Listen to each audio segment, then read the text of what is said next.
Dropout sleep outside. As I stood at the front desk of the luxury inn, struggling to make sense of the situation, Miles, my boss, sneered and said something completely absurd. Even though summer was just around the corner, it was still cold outside because the inn was nestled in the mountains. A sense of dread washed over me as I started to feel like my future was slipping away. I had a bad feeling ever since Miles volunteered to organize this company trip. But I might have let my guard down, thinking that since I was the one who made the reservation, everything would be fine. Upon arriving at the inn, I went to confirm our reservation at the front desk, only to find that all the bookings I had made under my name had somehow been cancelled.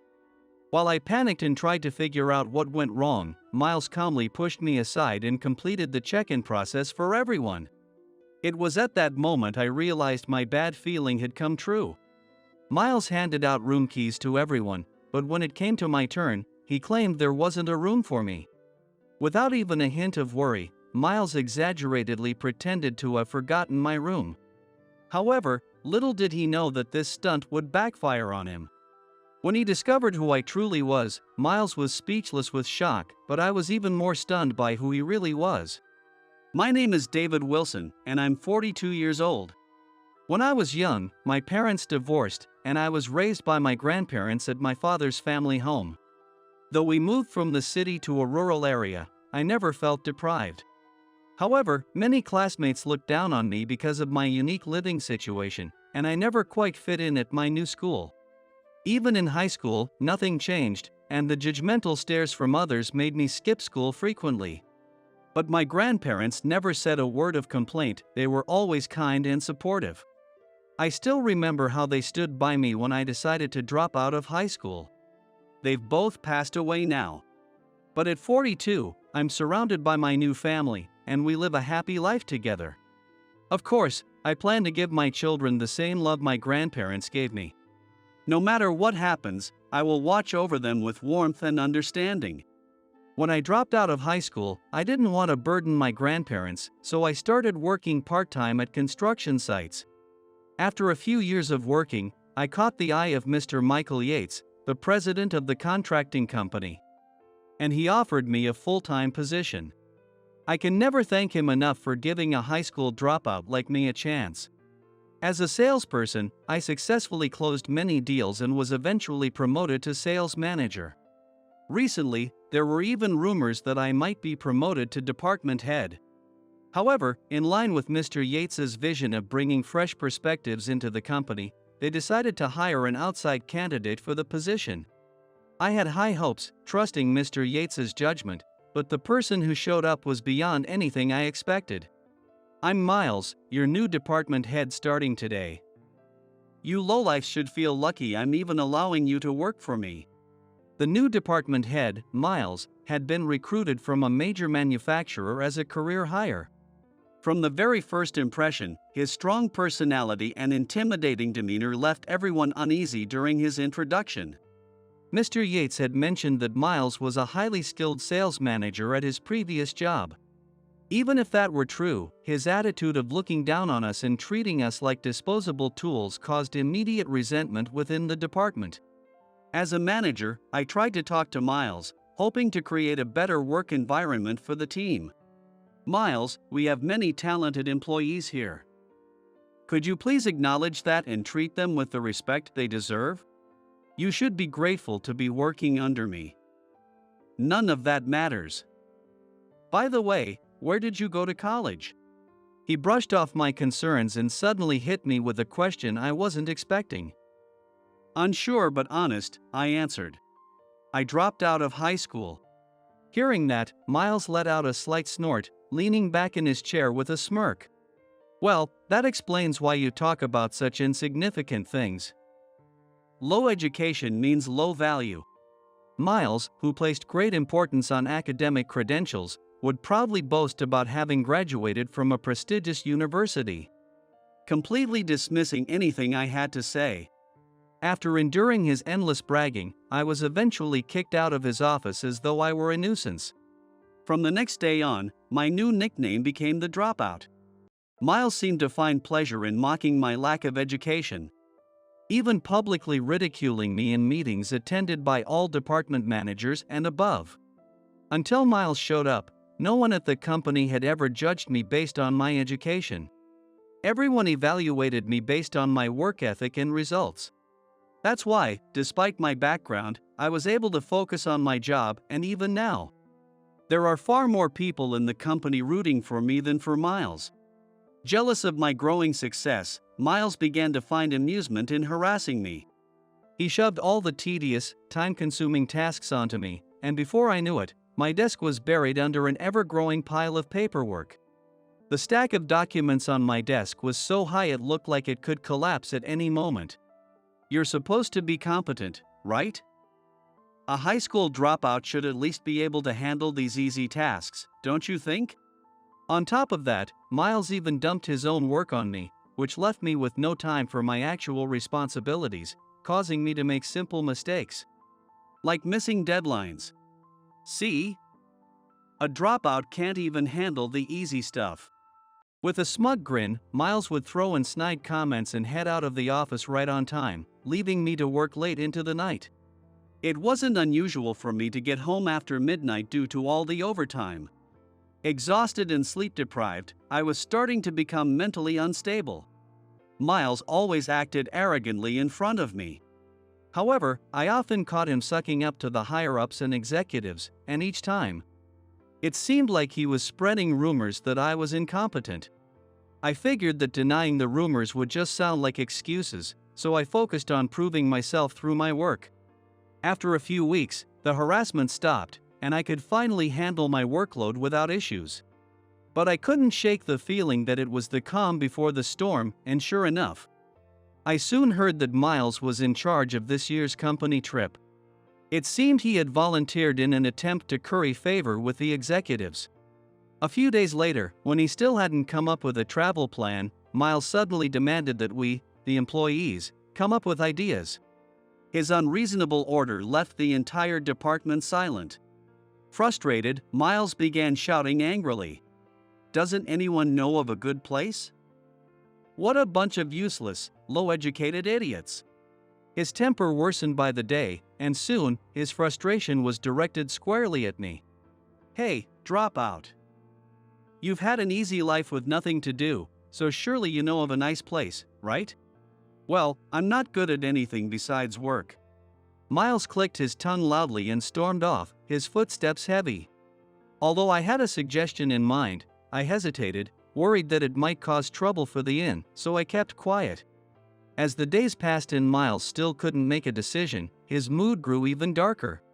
"If we're going on a company trip, I know a luxury inn in the neighboring prefecture that offers good rates, but I'm not keen on recommending it."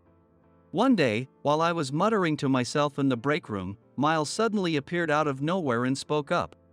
"The luxury inn you mentioned, are you talking about this one?"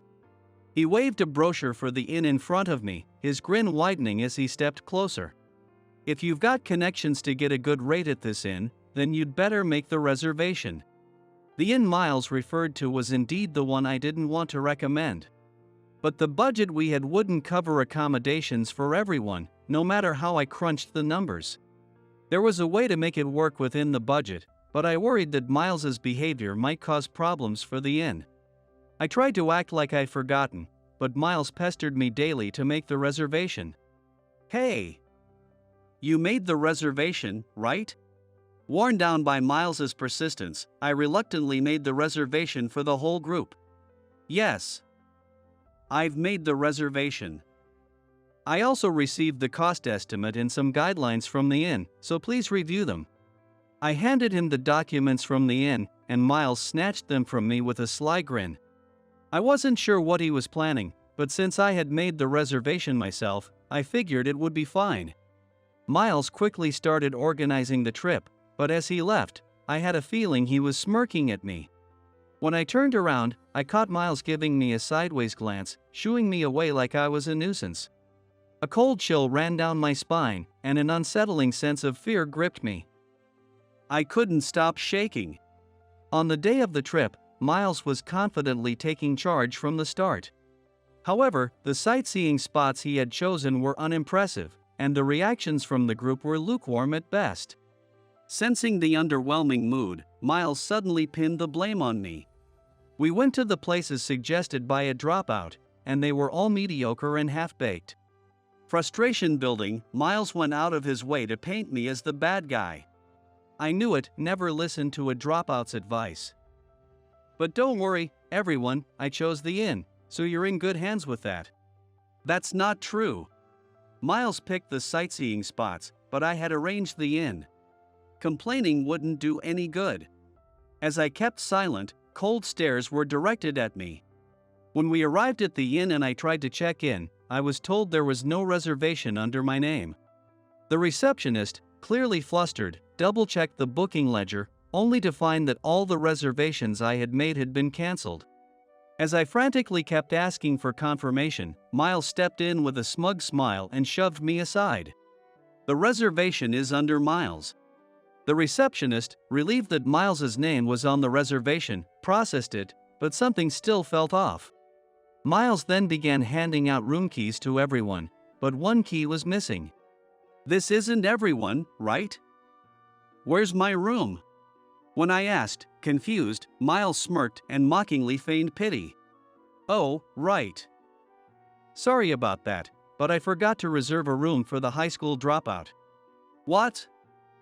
What do you mean? When I checked with the receptionist, it turned out that the reservation had been changed a week ago just in time to avoid any cancellation fees. Apparently, after I had secured the reservation, Miles had rebooked it under his name and deliberately reduced the number of rooms. If I don't have a room, what am I supposed to do? Though summer was approaching, the mountain air around the inn was still cold. As I panicked, Miles placed a hand on my shoulder and said something nonsensical, clearly mocking me. Dropouts sleep outside. It suits your low education, doesn't it? The reception staff were also visibly alarmed by Miles's bizarre behavior. But, given that this was a popular luxury inn, it was already fully booked. There was no way to free up another room at the last minute. My shoulders slumped, and a sense of hopelessness washed over me. The receptionist, now pale and panicking, scrambled to handle the sudden situation. However, I couldn't shake the bad feeling I had, as I had suspected that something like this might happen all along. Completely fed up with Miles's scheming, I took a deep breath and began to gather my belongings. Understood. But don't regret this later. Huh?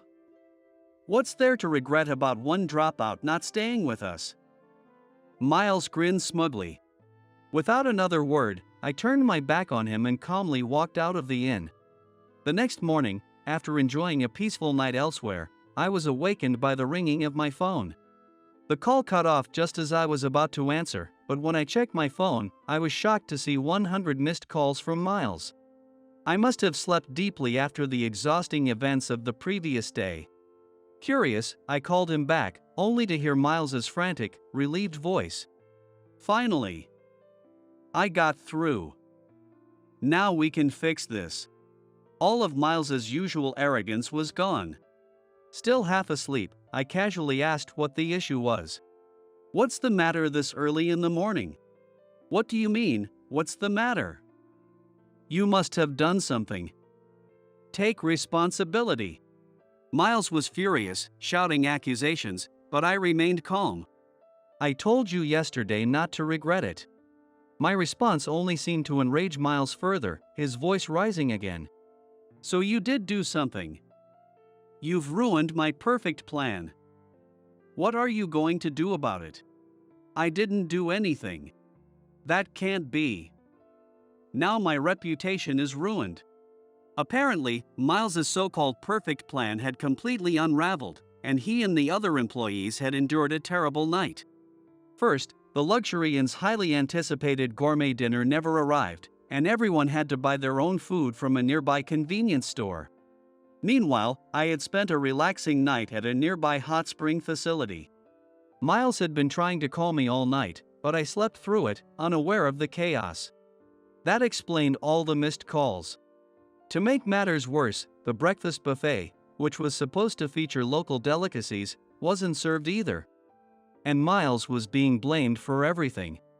Frustrated that I hadn't answered any of his calls, Miles had kept calling until morning, finally getting through to me. Miles kept blaming me relentlessly, refusing to listen to a word I said. Once he had exhausted himself with complaints, I calmly explained the details I had already provided along with the estimate. I believe the note I gave you mentioned that if the reservation was made under a name other than mine, the standard rates would apply. What? That paper, oh, that one. But who actually reads that stuff? I did remind you to go over it carefully, didn't I? The reservation had been made at a special discount through my connections. However, it was clearly stated that if the booking was made under a different name, the budget would only cover basic accommodations without meals. Despite this, Miles, still refusing to accept the situation, kept blaming me, but nothing about the situation was going to change. Through the phone, I could hear Miles's raised voice, along with the sound of executives and employees berating him in the background. At some point, I even heard Miles, with no choice left, apologizing profusely, bowing his head to those around him. "I'm sorry, I'm so sorry. Just come here, right now." His voice trembling with panic, Miles hung up the phone before I could respond. When I reluctantly returned to the inn, I saw Miles sitting uncomfortably on his knees, surrounded by a crowd at the front desk. "Good morning, sorry to keep you waiting. Why didn't you answer my calls? Where were you, and what were you doing last night?" Miles suddenly jumped up from his kneeling position, but his legs had fallen asleep, and he immediately collapsed. Still, he glared at me with a furious expression, as if ready to pounce at any moment. The sight of Miles, pitiful and ridiculous, drew soft laughter from those around us. Blushing from embarrassment and clearly flustered, Miles grew more erratic. And I felt a bit sorry for him as I began explaining how I had spent the previous night. I stayed at a nearby campground. "A campground? Where the hell is that?" "It's about a 20-minute walk from here. There's a hot spring nearby, and you can rent camping gear, so you don't need to bring anything." Intrigued by the unexpected answer, some of the employees gathered around me, and the conversation shifted to the campground, creating a bit of excitement. But Miles wasn't having it. "That's not the point. Why wasn't there any food served? You must have sabotaged everything out of jealousy because I'm more educated than you." Miles's angry shouts echoed through the lobby. Just then, the inn's manager, dressed impeccably in a suit, approached with a look of exasperation on her face. "I'm Emma, the owner of this inn." "Miles, was it? You can't speak like that to the owner of the inn." "The owner? Who?" Miles was dumbfounded by her words. With a sigh, Emma stepped aside, allowing me to speak. "I am the owner of this inn." "What? How? What are you talking about? This makes no sense." Still yelling angrily, Miles refused to listen as usual. Having had enough, Emma snapped at him. "Miles, we clearly informed you when you rebooked the reservation. We told you that with your budget, it would only cover accommodations without meals. You agreed to that." Miles, now pale and sweating profusely, muttered excuses while looking down at the floor. "I remember something being said during the booking, but I didn't really understand it. So this isn't my fault, it's the inn's fault." At this point, Mr. Yates, who had been standing nearby with his arms crossed, finally spoke up, exasperated. "I've heard enough. Cut it out, already. Mr. Yates." "No, you see, this is all a misunderstanding. It's not my fault." Miles frantically tried to justify himself to Mr. Yates, but his desperate excuses only made Mr. Yates sigh heavily and shake his head. I began to suspect how poorly thought out Miles's plans were during yesterday's sightseeing. But I never imagined he was this careless. Mr. Yates then bowed deeply to Emma to apologize, before turning to glare coldly at Miles. Miles, meeting Mr. Yates's eyes, collapsed to the floor, curling up and crying like a child. Looking down at the pitiful Miles, I explained why I was the owner of the luxury inn. This inn was built on the mountain property my grandparents owned. For years, they had struggled with managing the land that had been passed down through generations. So I suggested building an inn at the location, which was already famous for its hot springs. My grandfather, a hot spring enthusiast, loved the idea and decided to open the inn as a retirement project, following my advice. Running the inn wasn't easy for my grandparents in their old age. That's when I decided to entrust Emma, an old acquaintance who had always cared for me like her own child, with the role of the inn's manager. After my grandparents passed away, I inherited the mountain property and, with it, became the owner of the luxury inn. Under Emma's skillful management, the inn's reputation steadily grew, and before long, it became a popular high-end destination. Even now, many guests from all over the country visit to enjoy the secluded hot springs and locally sourced cuisine. And it's become so popular that reservations are notoriously difficult to secure. By the way, the campground I mentioned earlier was something my grandfather started as a hobby. Growing up with the mountains as my playground, I would often escape to the campground whenever I had free time to enjoy some peace and solitude. Of course, the management is handled by acquaintances, so I don't have to get involved directly. I had only thought of the campsite as a backup plan, but I never imagined I'd actually be left out and have to use it. Despite repeatedly telling Miles to review the terms, he ignored them and dragged everyone into this mess. There was nothing left to say. When Miles finally realized that I was the owner of the inn, his jaw dropped in shock, eyes wide as he stared at me. After a few seconds of stunned silence, Miles's expression shifted, and suddenly, he lashed out at me. "This is all your fault. Everyone's upset, so you should fix this. Stop making it sound like I'm the only one to blame." His irrational outburst made everyone around him sigh heavily. Emma, clearly irritated, shot Miles an icy glare and spoke sharply. "You were the one who changed the reservation, weren't you? We were willing to give you a discount as a favor to Mr. Wilson here. I'm his boss. And we're not going to go out of our way to treat someone who disrespects Mr. Wilson with kindness." Miles, overwhelmed by Emma's sharp words, turned pale and began trembling in fear, falling silent. Seeing him reduced to a quivering mess, the employees couldn't hold back their laughter, pointing at Miles as they mocked him. Just then, a young woman who worked at the inn as a maid approached, looking surprised. "Dad? What are you doing here?" "Wait, Rachel, is this the troublesome dad you mentioned before?" The young woman who had called Miles dad was Rachel, a maid working at the inn. To my surprise, Rachel turned out to be Miles's daughter. Startled by this sudden revelation, Miles quickly straightened his posture and averted his gaze, pretending not to know her. "Dad? No, I don't know what you're talking about. I'm not your father. You wouldn't want your daughter to see you in such an embarrassing situation, would you?" I muttered. At that, Miles suddenly stood up and rushed toward me, clearly agitated. "I told you, I'm not her father."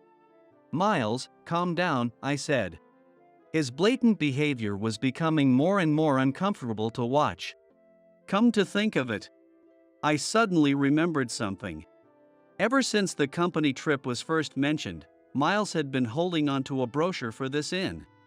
Could it be that Miles had wanted to come here from the start just to see his daughter?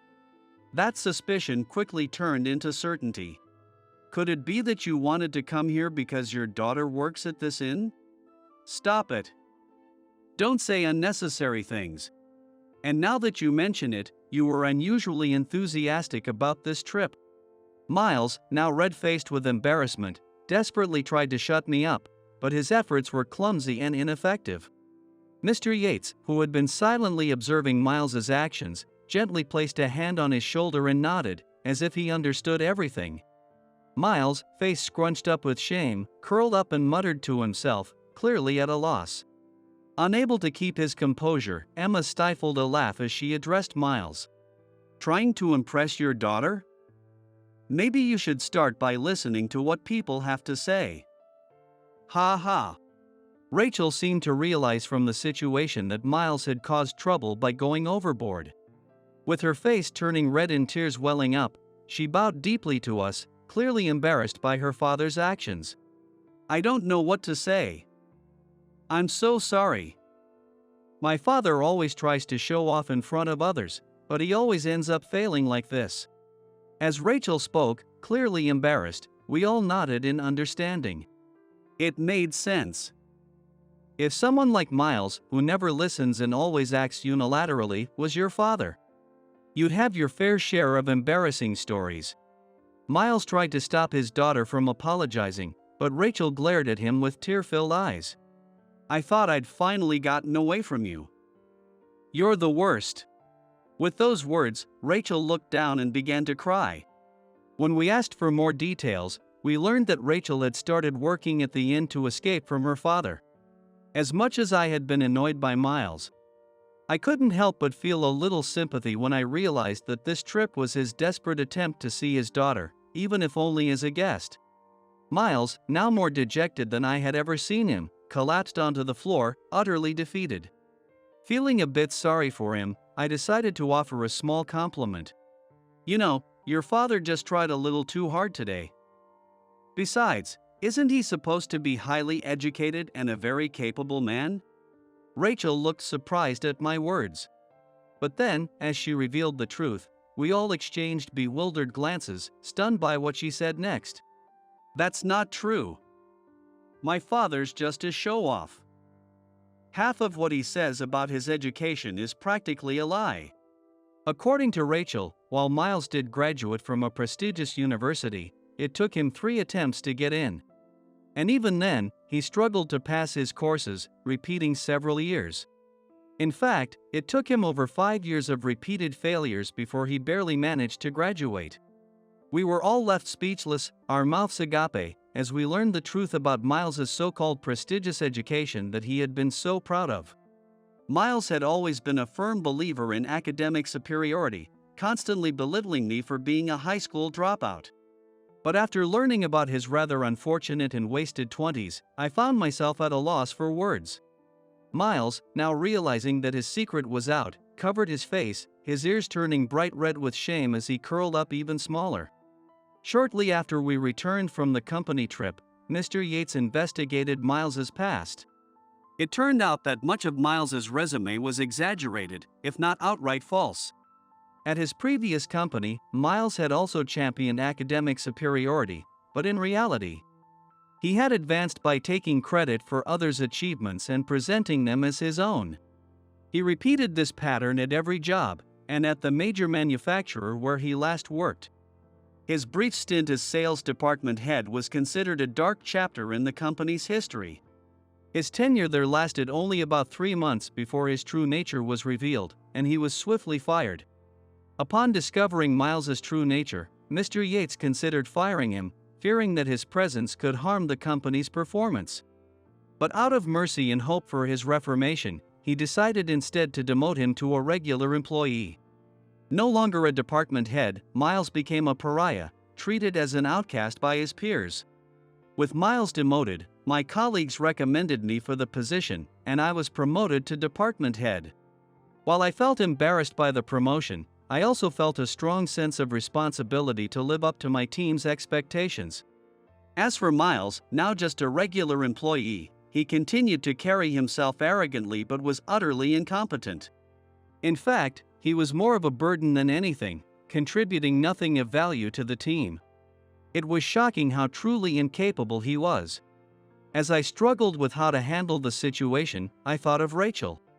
I decided, as a last-ditch effort, to ask her if Miles had any strengths or hidden talents. What she told me was completely unexpected. "I'm so sorry my father's so useless. But, when it comes to the outdoors, he's surprisingly capable. In fact, he's really good at it." According to Rachel, the reason Miles kept failing in college was his passion for camping. He was such an avid camper that he spent most of the year at campsites, and even now, he still goes out camping from time to time. As a fellow camper, this piqued my interest. At the same time, I remembered a project I had been struggling with for some time. It was a request to find a way to repurpose an abandoned school in a rural area. The plan was to remodel the school into a campsite and lodging facility, but the project had stalled because we couldn't find a suitable manager. That's when I thought of Miles for the role. The following year, the remodeled campsite, built from the old school, was completed. I decided to have Miles work there as the facilities manager. To everyone's surprise, the facility quickly became a hit, with Miles's outdoor workshops becoming especially popular. His extensive knowledge and experience in the outdoors, something he proudly claims to be unmatched, proved true. Miles's survival skills, many of which even I didn't know, became widely talked about for their potential use in disaster relief situations, attracting media attention and even TV interviews. For the first time in his life, Miles, now frequently relied upon by others, was moved to tears, saying he had never felt so valued. Rachel, drawing on her experience as a maid at the inn, also began helping manage the facility alongside her father. While Miles was eager to show his daughter how capable he was, it seemed that Rachel kept a close eye on him to ensure he didn't get carried away. Life is full of surprises, and we never know when or where our past experiences will come in handy. These days, I find myself envying Miles for possessing something beyond academic achievements. As for me, I plan to focus on preserving the nature my grandparents left behind and thinking about what legacy I can pass on to the next generation.